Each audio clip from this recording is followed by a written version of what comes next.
Welcome to the Learning Pines YouTube. We hope this video helps. In this video, I will explain how to start a Dodge Ram with the key. First, ensure your vehicle is in park or neutral for safety. Then, insert your key completely into the ignition cylinder. Turn the key firmly clockwise to the start position. You will feel a slight resistance. Once the engine fires up and begins running smoothly, immediately release the key. It will spring back to the on position automatically. This simple process gets your Ram ready for the road in just a few seconds. If your Ram doesn't start, begin by checking the battery. Loose or corroded terminals can prevent power flow. Next, confirm you have enough fuel. A low tank is a common oversight. If you hear a rapid clicking sound, it often points to a weak battery or a starter issue. Also, ensure your steering wheel isn't locked, as this can sometimes prevent the key from turning fully.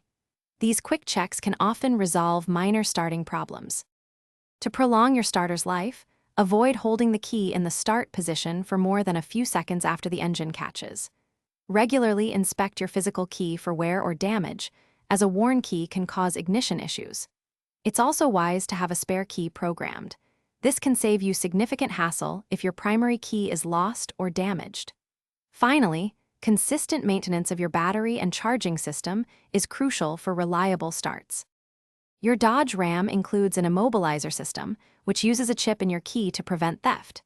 Even when starting with the physical key, this system is active.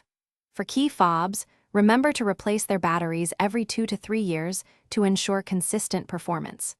Protect your key fob from extreme heat or cold, as this can affect its electronics. Always refer to your owner's manual for detailed information on your specific vehicle's security features.